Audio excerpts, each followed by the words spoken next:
Figured out the purring. There shouldn't be any purring. Not in this one. No more kitty cat. I could be wrong.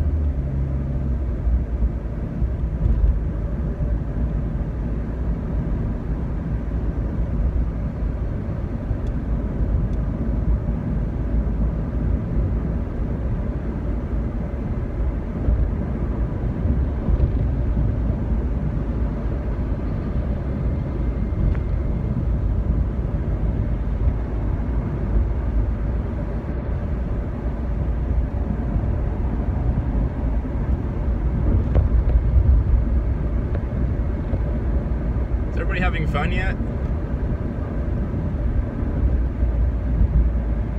How much did you pay for the tickets to the carnival? Do you remember how much you paid?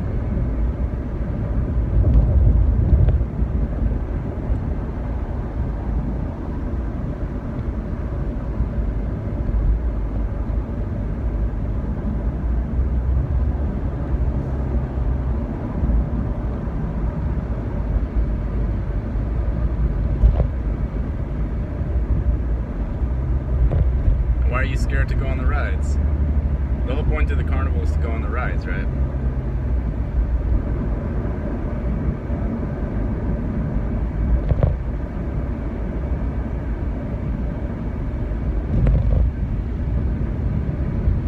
The carnival doesn't want you to go on the rides? That's kind of a fucked up carnival, isn't it?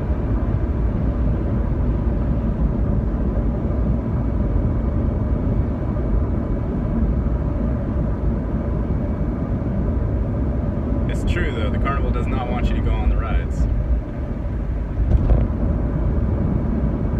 You know why?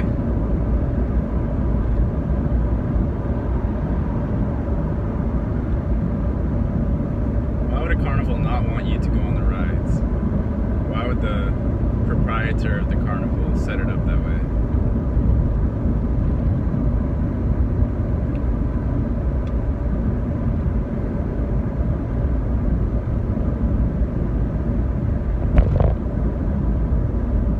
On the rides?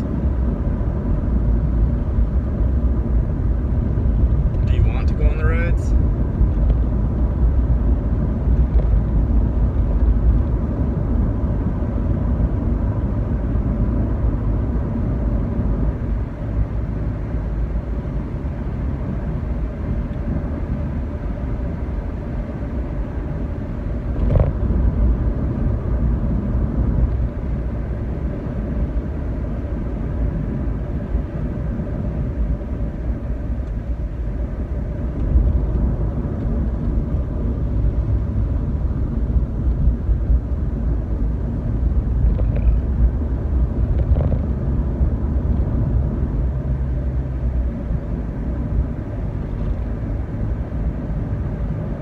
It doesn't want you going on the rides.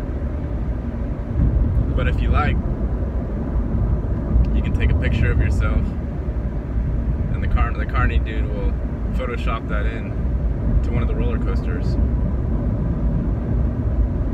You have to make a scared face or a screamy face or an excited face though. Otherwise you won't do it. And you also have to allow him to post those pictures and advertisements on the outside.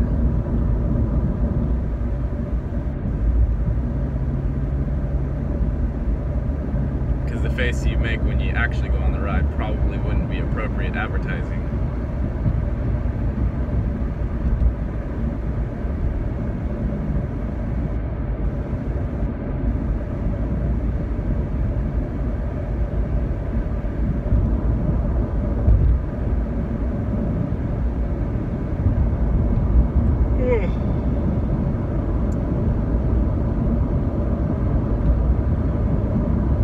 You gotta go on a couple of the rides though. You should go on a few rides, I would say.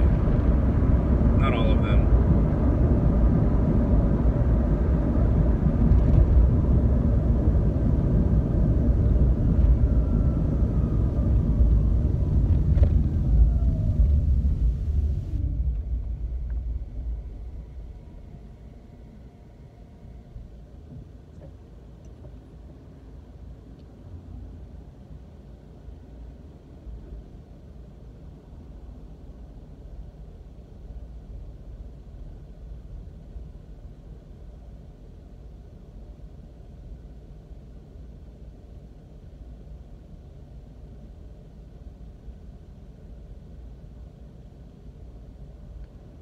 all the people around have been going on the rides for a while.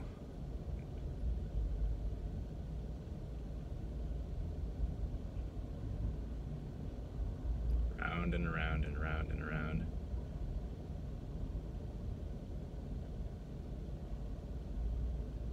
And the dude keeps taking pictures of them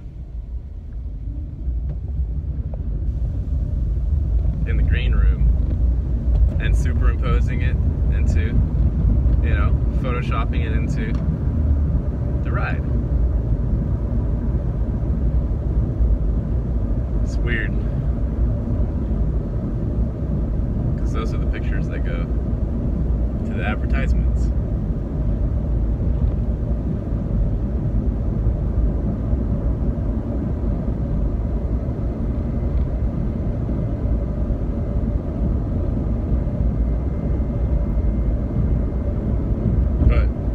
Creative, humans are creative to an extent.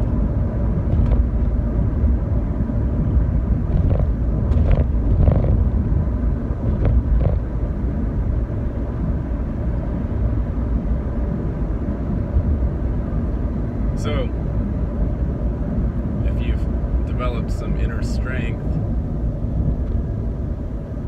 and you still want to go on the ride,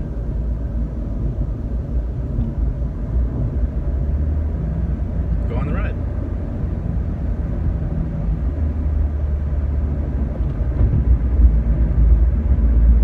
And don't take a picture of yourself while you're on the ride. Look at yourself while you're on the ride. Examine yourself.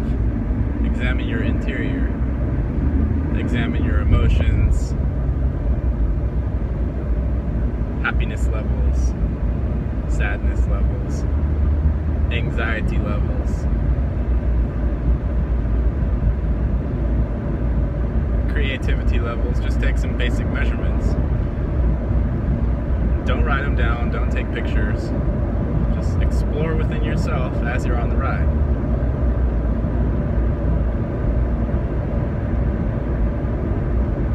And you might find out the reason for why the operator doesn't want to take pictures of the people while they're actually on the ride. Because he read the book, the advertising book.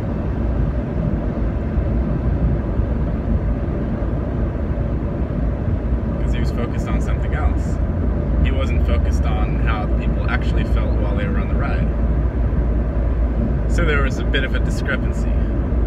There is a slight discrepancy.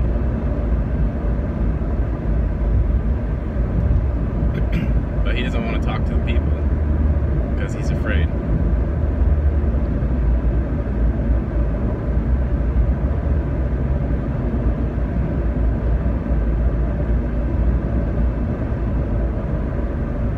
And there's a lot of people.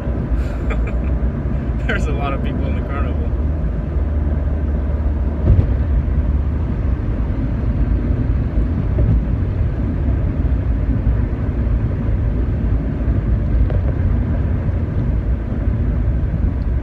But you have to imagine, if you've been in the carnival for a while,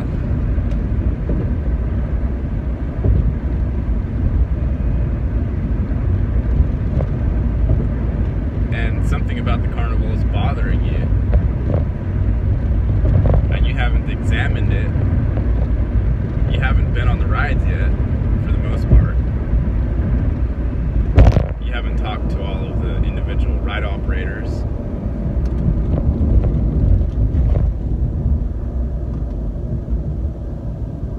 And if you've been in the carnival for a while, then that's your home, at least for the time that you're in there. So you're doing yourself a disservice by not checking it out. You gotta check it out at least.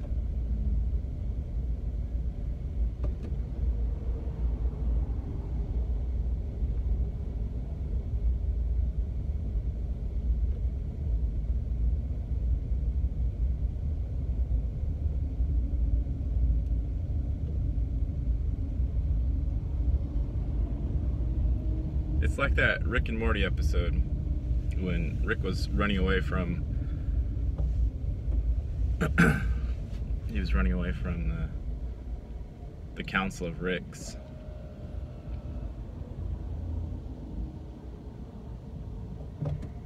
And he quarantined himself to... He did a quick search of the galaxy to find out how many planets were outside of the jurisdiction of the Council of Ricks, and he only found 3. One of them was slightly bigger than his spaceship, so he just went toward it and then bounced off. And the second one was similar to this carnival.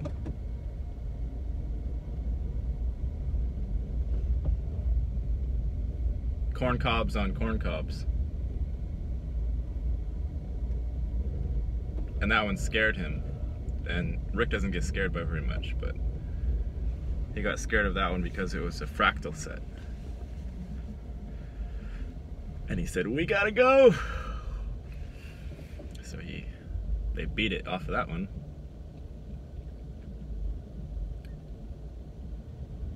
And they found another one that was also very small, but it worked for the time being. And he eventually got out of the situation because he's Rick. But that second planet that was outside of the jurisdiction of the Council of Ricks was a fractal set.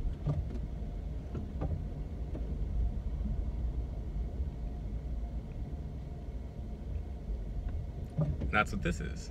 It's a fractal set.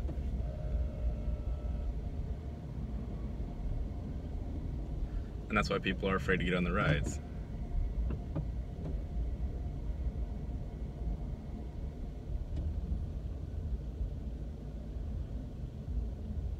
Because people like comfort and they like security.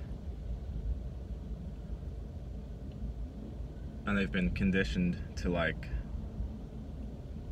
repetition, or the feeling of repetition.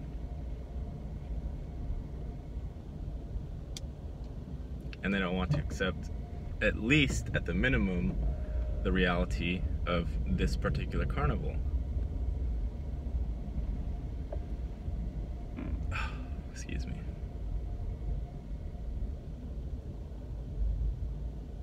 Because fractals aren't fun. They can be fun,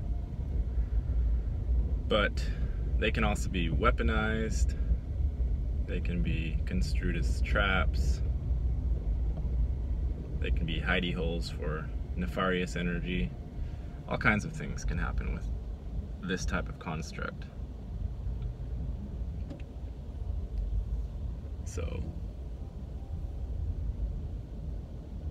people's actions start moving toward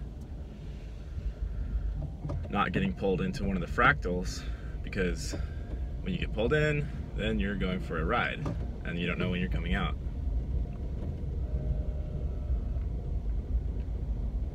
So the rides are scary.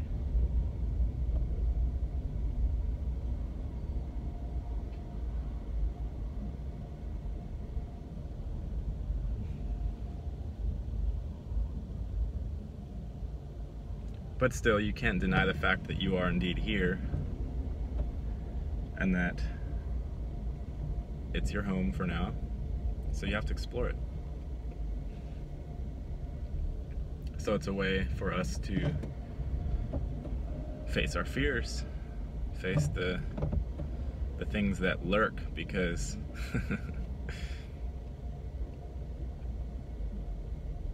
it's gonna come around at some point.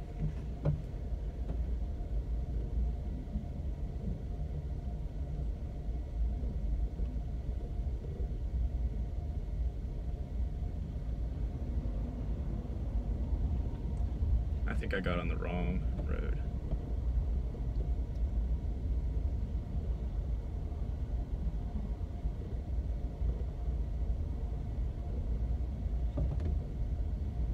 So it's a carnival, it's a fractal set, and it's negatively oriented.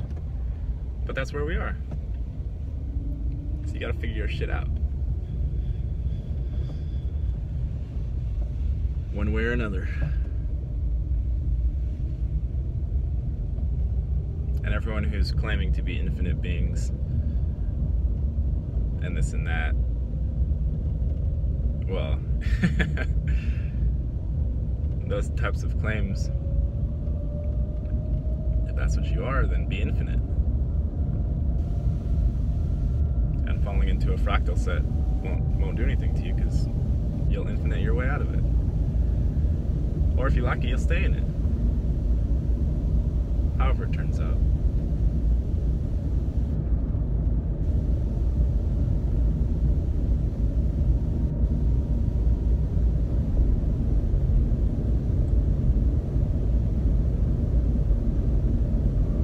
Yes, there are actual boogie monsters, and there are actual terrifying creatures, evil beings, etc. Ones that want to take over everything and repeat themselves out, etc. Those do exist, but that's not the primal fear. The primal fear is that there's no handhold anywhere, that there's nothing to grasp.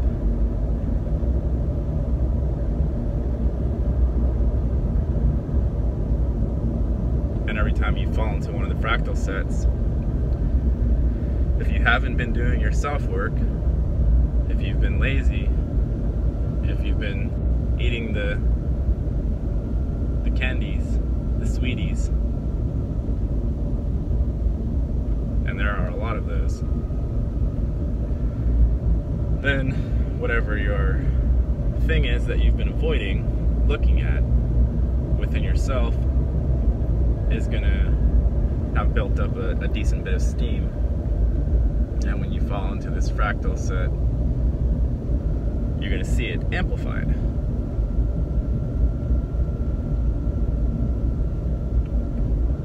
And the ones that go longer and longer and they push further and further out, gobbling up the sweeties, are making the the amplification when it does happen, you know, it's getting big. And then thus the proper countering fear, which they sense approaching, is getting large at the same rate that they're gobbling the sweeties.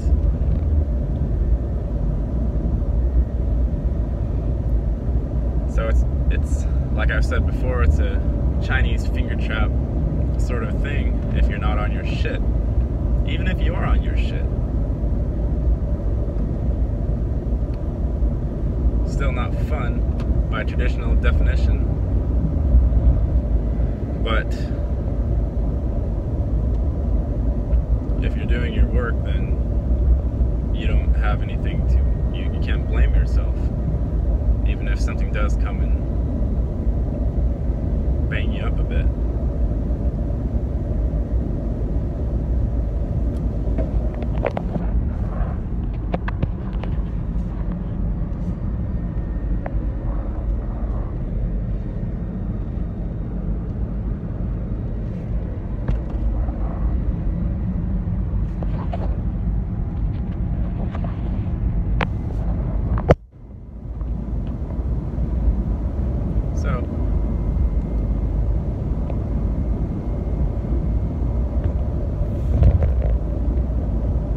Say you have to go check out all the rides.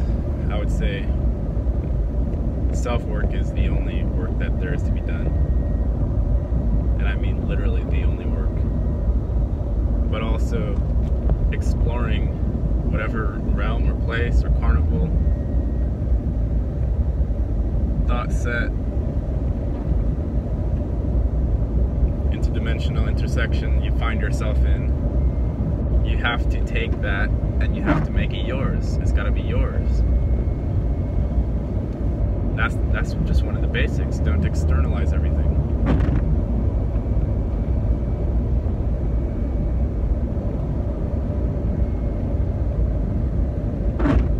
And you will find that you have courage if you do this.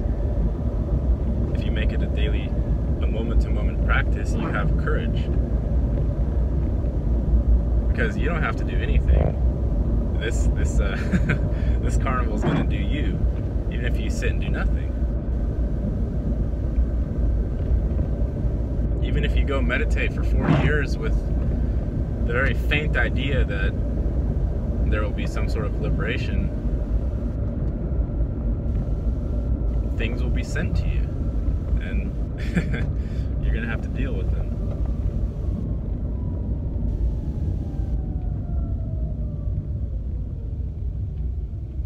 Anyway, hope everybody's having fun in their carnival, or at least getting what they need. That happens regardless, but I'm gonna take off. Peace.